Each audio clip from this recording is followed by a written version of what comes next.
Essa aula introdutória, nós vamos falar um pouquinho de história, um pouco do que é o laser, né, das formas de aplicação, das suas utilizações e acabando, né, por amplificar um pouco desses conceitos da sua utilização em si em medicina veterinária. E quando a gente fala em medicina veterinária, né, a gente consegue utilizar o laser para animais silvestres, a gente consegue utilizar para pequenos animais, para animais de produção. A utilização ela vai ser muito ampla, certo?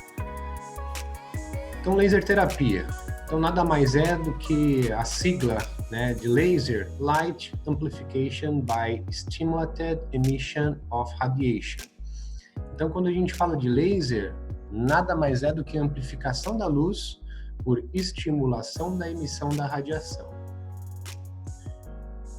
Então, dentro desses conceitos da fototerapia, né, o que a gente pode determinar como fototerapia é um tratamento que vai ser baseado nessa interação da irradiação eletromagnética da luz com os tecidos biológicos. Cada tecido biológico vai ter uma interação com essa luz. E aí a gente vai conseguir manusear a máquina de acordo com a função, né, e de acordo com a patologia também que a gente quer. Também de acordo com a espécie. Alguns animais têm superfícies que conseguem absorver melhor essa luz. Alguns animais a gente vai querer, por exemplo, irradiar dentro de uma articulação. Então, você pega um cavalo, por exemplo, a gente tem que mudar um pouco das potências, né, para que a gente consiga acessar esses tecidos mais profundos. Então, isso vai ser um ponto importante. Alguns tecidos mais profundos eles vão ter que ter um manejo, né, do equipamento para que a gente consiga chegar e irradiar isso nessas articulações ou nesses tecidos mais profundos. Então, essa interação da luz ela vai ser, né, através dos tecidos biológicos por meio dos fótons. Sobre o espectro da luz, nós sabemos que a luz ela varia em comprimento de onda de 100 a 10 mil nanômetros. Porém, o que é visível aos olhos do ser humano varia no espectro de luz entre o violeta, de 380 nanômetros, e o vermelho, de 770 nanômetros. O que isso diz para mim? Que quando eu tenho um laser visível, um LED visível, né, eu tenho cores que vão estar dentro desse espectro. Por exemplo, um laser ou um LED azul, ele vai apresentar 425 nanômetros, que vai estar aqui nessa faixa do espectro de luz visível dentro da faixa do azul.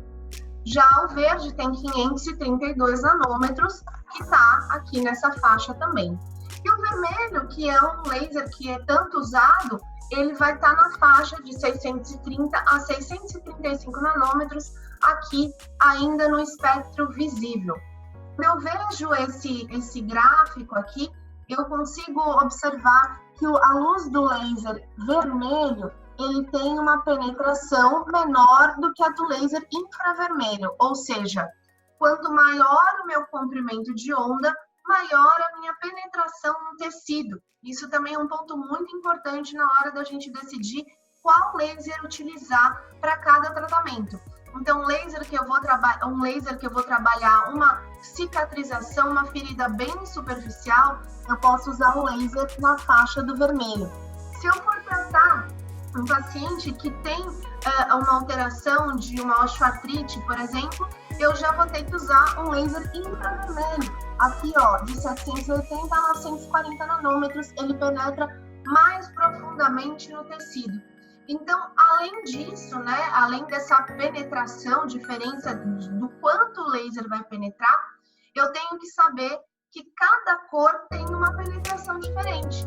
Então, aqui eu trago para vocês todas as cores e os comprimentos de onda específico, e vocês vejam que cada cor, com a crescente comprimento de onda, você tem uma cor penetrando mais do que a outra.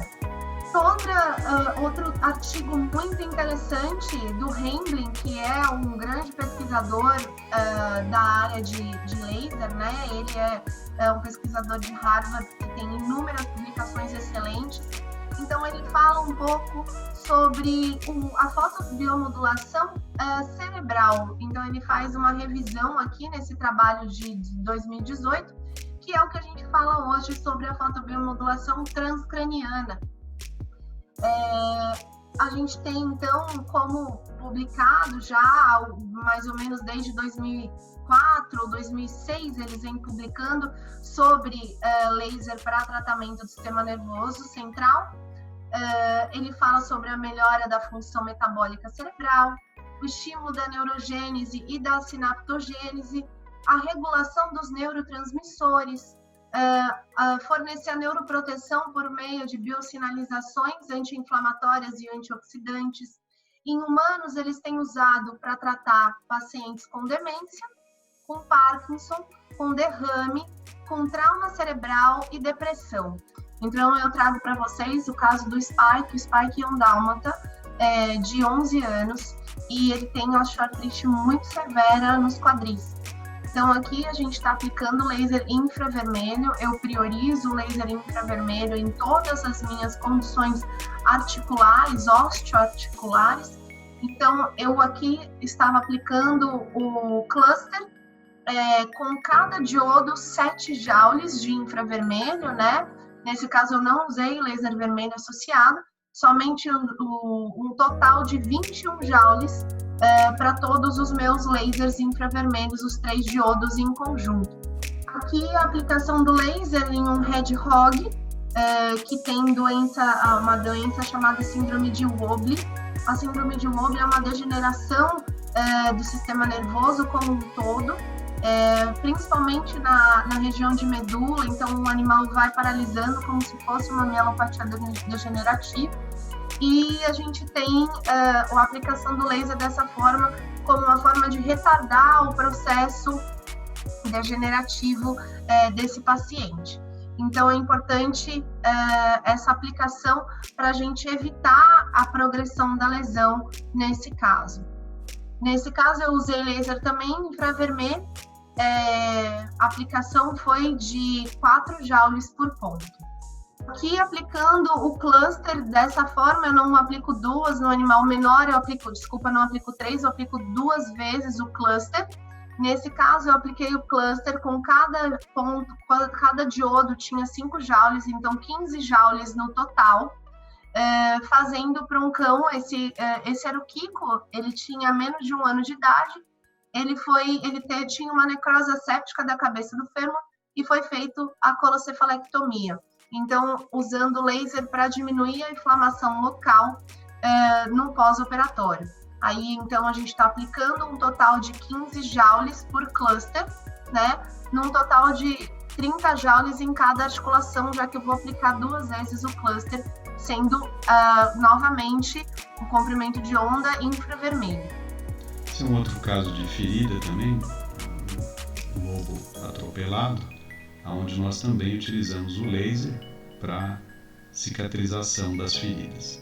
Então, melhora do metabolismo, tem efeito analgésico, melhora da circulação, né? Aqui nós identificamos os locais com maior inflamação, menor circulação sanguínea com a termografia, que é uma forma de mapear também o nosso tratamento com o laser. Aqui mesmo o animal foi submetido também a transplante de célula-tronco. Então nós tentamos sempre fazer uma medicina integrativa com I maiúsculo, né? Integrando termografia, acupuntura, PRP, ozônio, laser, células-tronco, para tentar otimizar o tratamento desses animais.